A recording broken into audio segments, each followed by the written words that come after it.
Madame, Messieurs, bonsoir. Tout le plaisir est pour nous de vous informer à travers cette édition des 19h sur la radio-télévision nationale congolaise. Bienvenue à toutes et à tous. Ouvrons ce journal par cet appel du rapporteur de l'Assemblée nationale au gouvernement central, Jacques Njoli, estime qu'il faut protéger les sites touristiques et stratégiques de la République démocratique du Congo. Il l'a dit à l'occasion de la visite de la pierre qui sépare l'Équateur. D'autres détails, c'est dans ce reportage. C'est une visite qui fera date dans la province de l'Équateur. Les rapporteurs de l'Assemblée nationale, le professeur Jacques Njoli, a visité la pierre qui marque le passage de l'Équateur à l'Équateur-Ville. Cette pierre doit être protégée et sauvegardée. Pour les rapporteurs de l'Assemblée nationale, ce monument, souvent négligé par les voyageurs pressés, mérite une attention particulière du gouvernement. La pierre qui marque le passage de l'Équateur à Mbandaka est plus qu'un simple monument, car elle est le reflet d'une culture riche et d'un environnement naturel et exceptionnel. Des monuments, des souvenirs, il reste encore ces bâtiments debout, un bâtiment qui servait de résidence du feu maréchal Mobutu Sese Seko. Il n'en reste que ruines. Le professeur Jacques Njoli s'y est rendu, devoir de mémoire oblige. Ces bâtiments doivent être aménagés pour servir des lieux touristiques, pour apprendre à nos enfants l'histoire de ce grand pays. C'est par un hommage au mausolée de l'ancien député Henri Thomas Lokondo que le professeur Jacques Njoli a bouclé sa visite en déposant une gerbe de fleurs. Il se rappelle de l'engagement de ce député hors pair. Et des équipements pour le laboratoire vétérinaire central de Kinshasa, une dotation importante du gouvernement central afin de lutter contre la zoonose, une maladie qui ravage les animaux en République démocratique du Congo. Et bientôt, une campagne de vaccination sera lancée contre cette maladie. Redépendant nous en parle. 5 jeeps Pimpa neufs et une trentaine de motos, c'est un don du gouvernement octroyé au laboratoire vétérinaire central de Kinshasa ce jeudi 10 avril 2025 pour faciliter la mobilité des prestataires qui seront bientôt déployés dans 5 provinces et commencer la campagne de vaccination contre la zoonose dont le coup d'envoi de la dite campagne sera donné la semaine prochaine dans les provinces du Kwilu et Kwango. Première étape.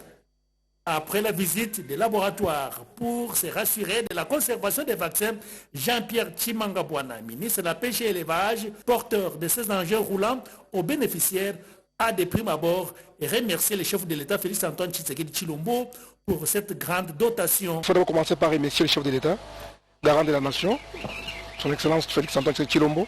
Il faut remercier maman, la première ministre, Excellence Madame chef du gouvernement, que quand je prie possession de mes fonctions à la tête de ces ministères.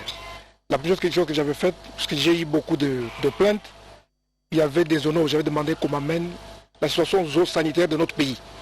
Sur base de cette situation zoosanitaire, un document a été fait, je suis allé avec ça au gouvernement, j'ai défendu et le gouvernement a accepté pour que nous puissions lutter contre les zoonoses qui déciment nos cheptels, puisque actuellement c'est une catastrophe sur le terrain.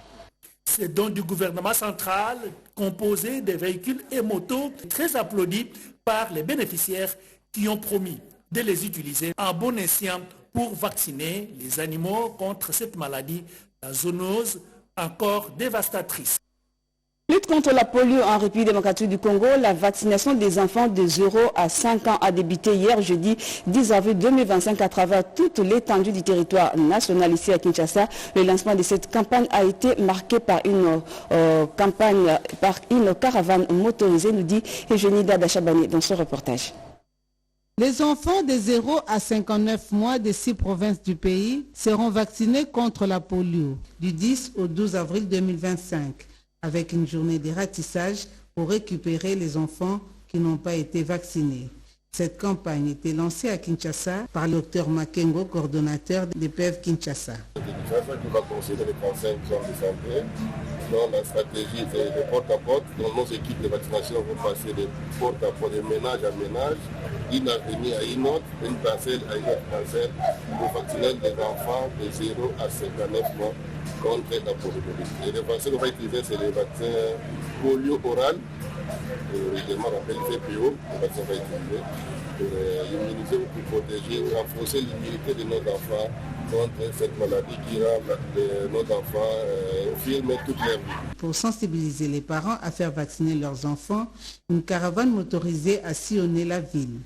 Un enfant contaminé peut contaminer 200 enfants de son environnement. Comme cette maladie n'a pas de médicaments, la seule arme efficace demeure la vaccination. Il convient de noter que ces campagnes contre la polio, dans le cadre de la riposte, produisent des résultats satisfaisants. Selon les rapports épidémiologiques des PEV, 27 cas ont été notifiés en 2024, un seul cas en 2025. Les sinistrés des dernières pluies diluviennes méritent encore de l'attention. C'est l'essence qu'il faut donner à cette deuxième descente du gouverneur de la ville-province Kinshasa, Daniel Bumba, au stade Tata à Raphaël. Merlin Mata était dans sa suite. Face aux inondations ayant durement frappé quelques quartiers de la ville de Kinshasa, plusieurs familles sinistrées sont actuellement prises en charge dans des sites provisoires aménagés pour les accueillir dans les meilleures conditions possibles. Ici, au Stade des Martyrs par exemple, tous ces déplacés ne manquent presque de rien. Nous avons été rejetés par nos familles, mais vous avez accepté de nous héberger en ces moments difficiles. Je salue les efforts déployés par les autorités du pays, notamment les chefs de l'État et les gouverneurs de la ville. Sensible et proche de la population, le gouverneur de la ville de Kinshasa, Daniel Bumba Lubaki, a une fois de plus effectué une visite de réconfort au Stade des Martyrs. Question de s'enquérir personnellement de la situation, à la fois sur les plans humanitaires et logistiques. Une fois arrivé sur place, le gouverneur de la ville a échangé avec les familles touchées, salué aussi les résiliences.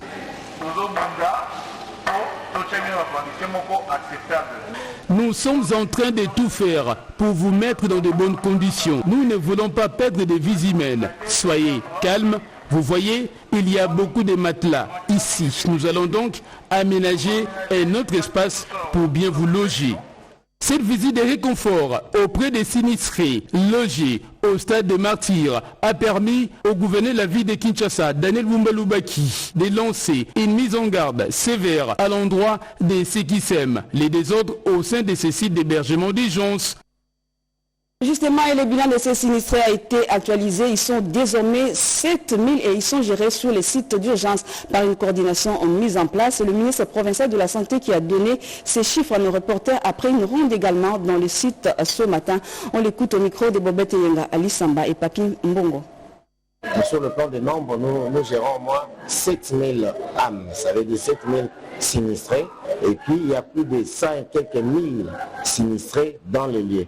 Parce qu'il faut que les gens puissent savoir, nous ne gérons pas seulement les personnes qui sont dans des sites d'urgence, mais nous gérons aussi les personnes qui sont restées dans leur lieu de sinistre. Je fais chaque jour, tôt le matin, les tours des différents sites. Vous savez que dans la ville, nous avons eu plusieurs sites, mais aujourd'hui, nous avons fermé les autres sites par besoin de sécurité. Nous les avons consacrés aux 3 sites seulement, et nous avons le site de Lumumba, que nous considérons comme le site de transit. Nous avons le site de Vemé ici qui a des poches.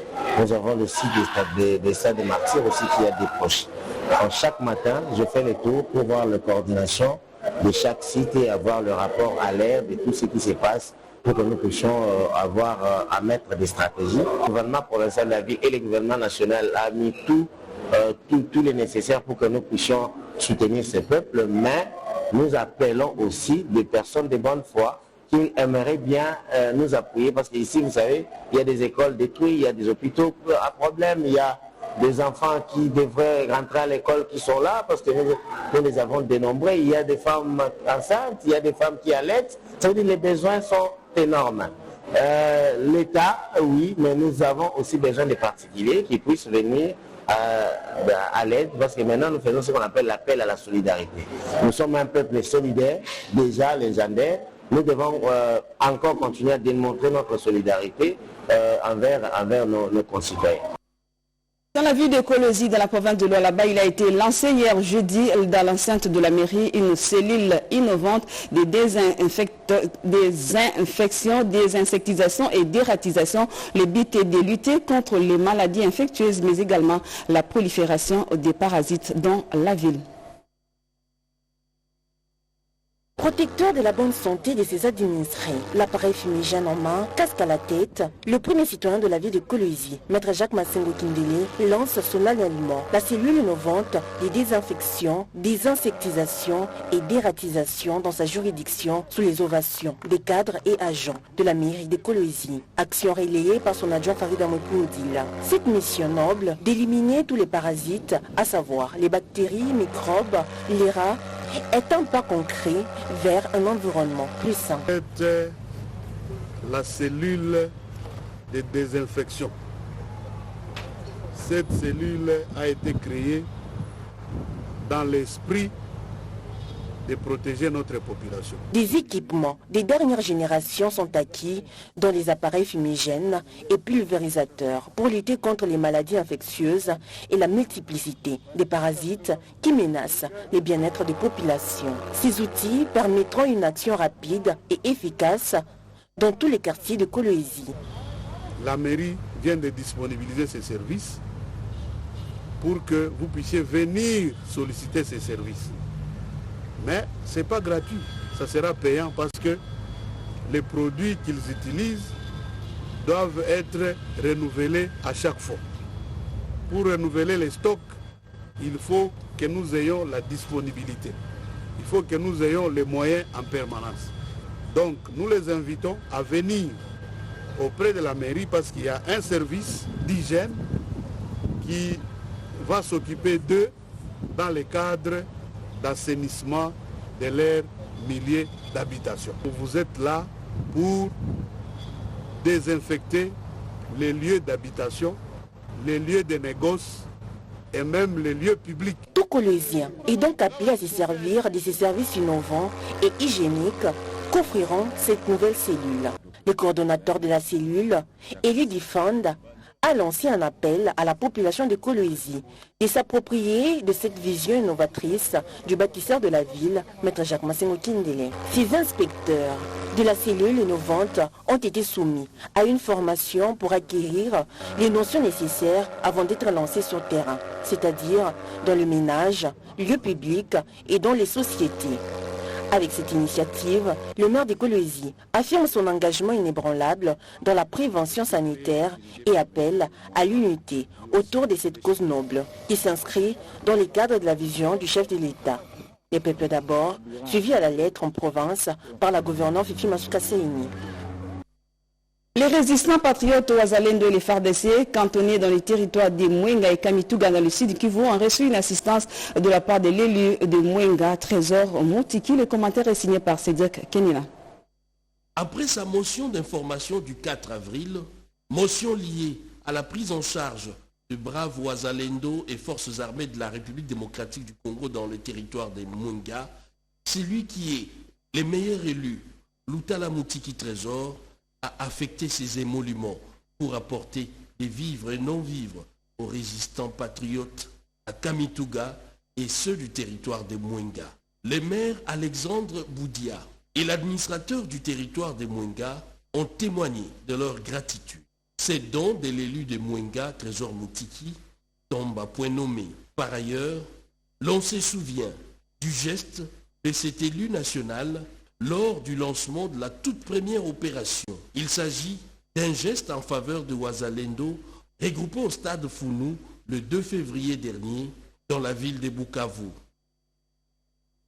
Journée mondiale de lutte contre la tuberculose. Oui, nous pouvons mettre fin à la tuberculose. C'est le thème de cette année. Cette journée a été célébrée également au Kasaï. Franklin et Claire Kalombo pour le reportage.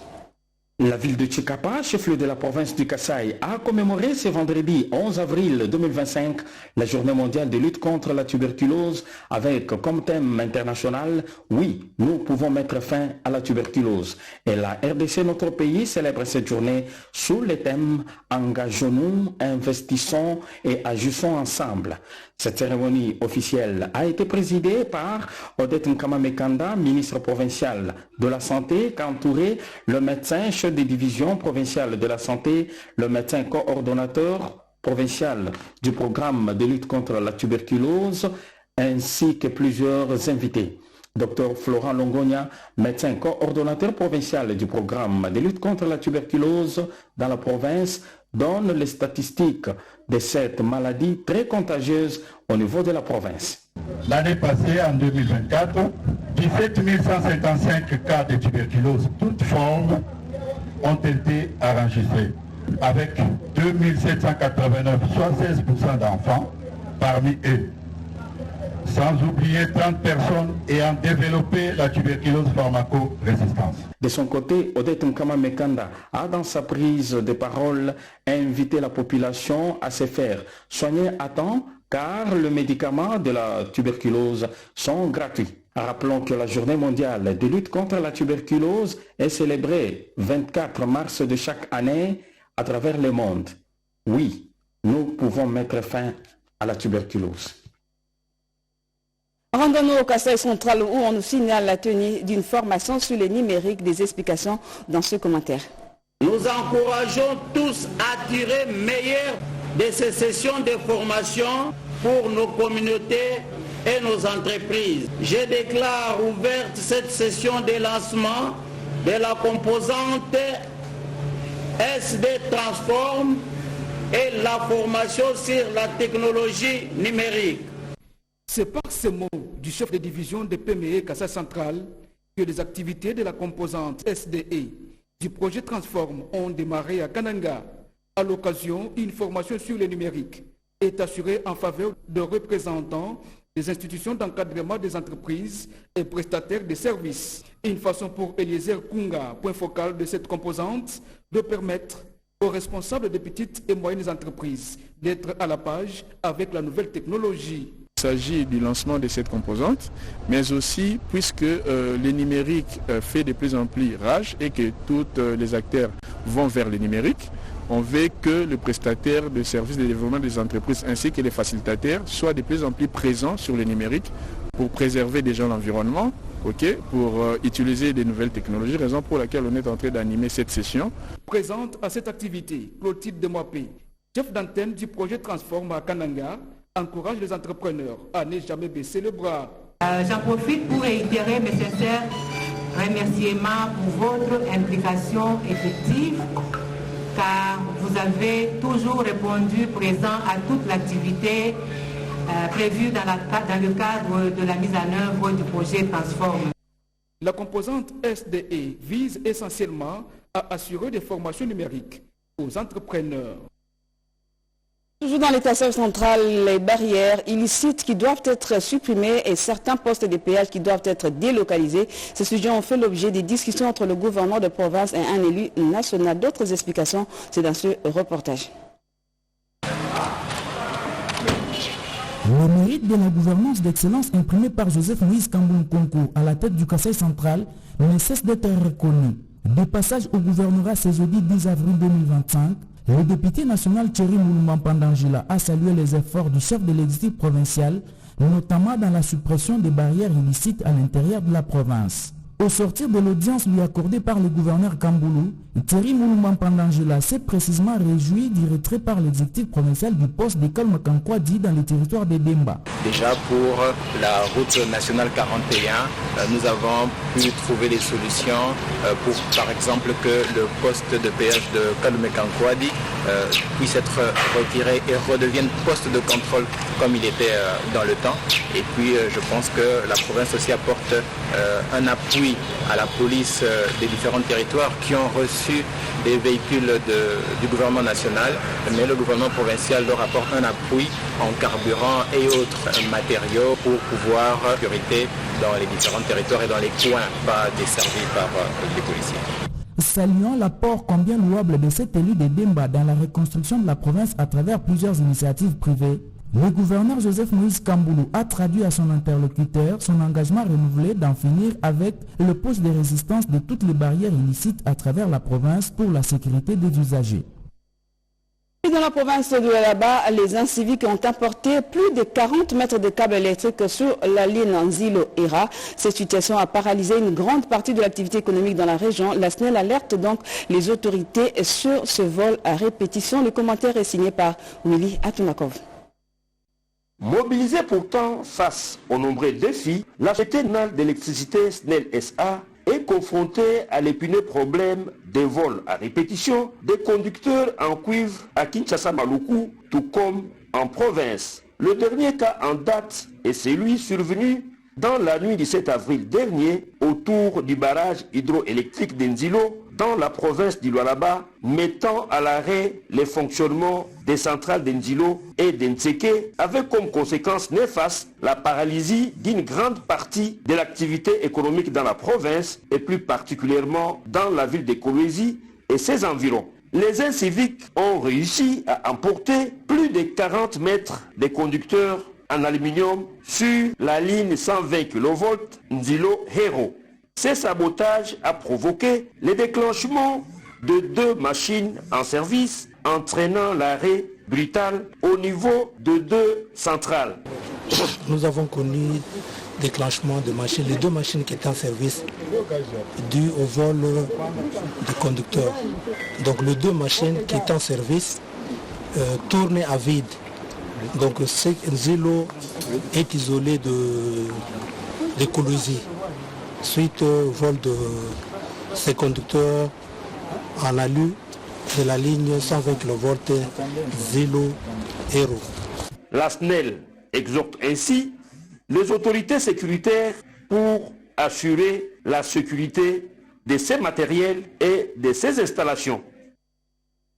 Au Sud-Bangui, l'antenne provinciale de la cellule de suivi des projets et programmes du ministère des Finances a eu des échanges avec une délégation de la Banque mondiale dans le cadre de la supervision des activités du dit projet. D'autres détails dans ce reportage.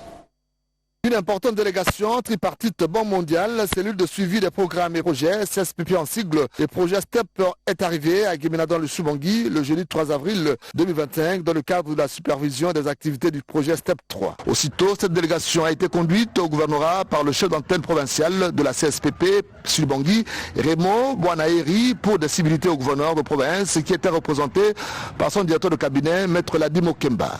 L'occasion était offerte tour à tour aux représentants du ministère des Finances et à celui de la Banque mondiale de dévoiler l'objet de leur mission et aussi les réalisations du projet STEP 3 dans le Sud-Bangui.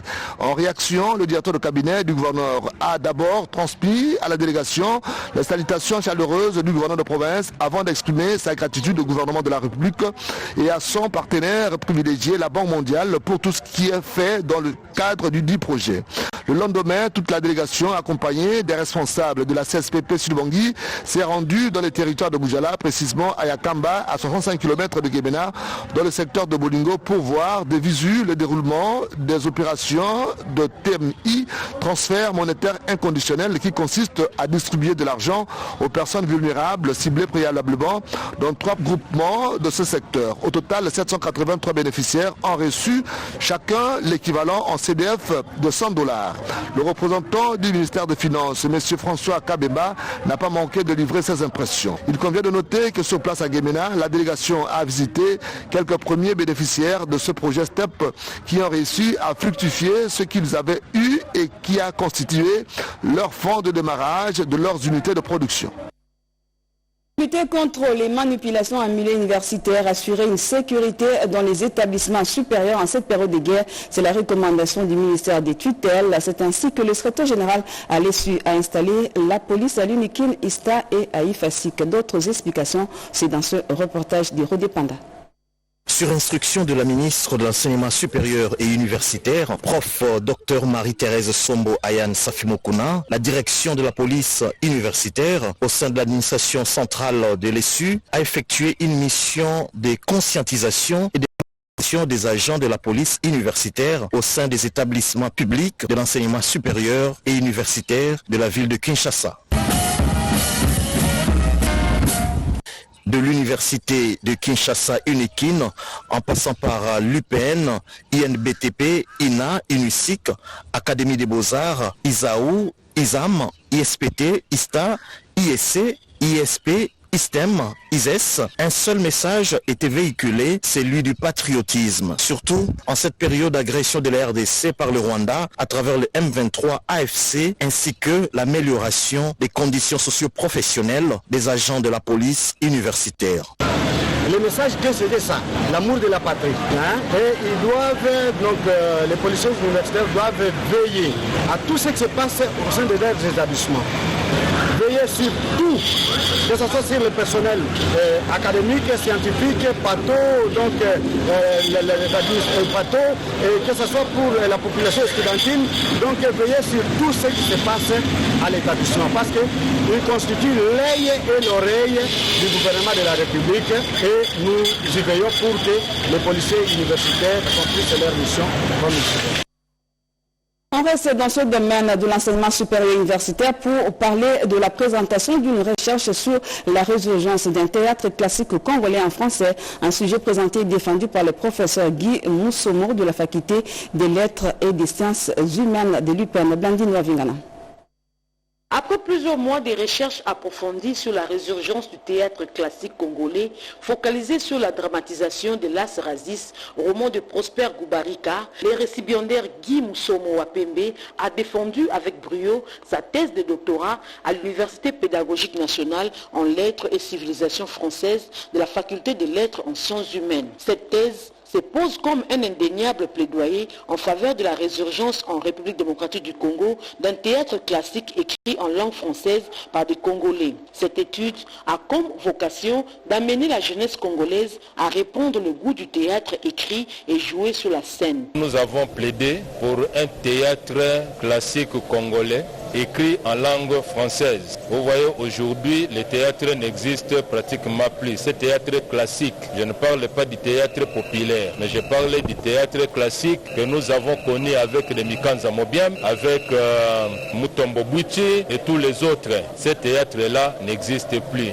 Alors notre plaidoyer, c'est quoi? Nous voulons que ce théâtre-là puisse renaître. C'est pourquoi nous avons parlé de la résurgence du théâtre classique congolais écrit en langue française. Nous avons suivi plus un objectif pédagogique, c'est-à-dire aider les jeunes à aimer le théâtre, parce qu'avec le théâtre, les enfants auront une bonne élocution, les enfants pouvaient se tenir devant le public sans complexe. Voilà, c'était cela notre idéal, pour qu'un jour, nous voyons que notre théâtre répande aussi notre culture à travers notre pays, l'Afrique et le monde entier. Elle est ensuite la tentative d'une théorie qui postule sur la dramatisation comme une pratique dramaturgique à part entière. Voilà, c'est la fin de cette édition des 19h sur la radio-télévision nationale. Merci de l'avoir suivi. Un journal de Mireille Ndeke écrit par Nana Mozazebo et réalisé par Rodé Panda et Ramadan Mpoki. Merci de l'avoir suivi. 20h, Souzingo sera là pour d'autres faits marquants de l'actualité.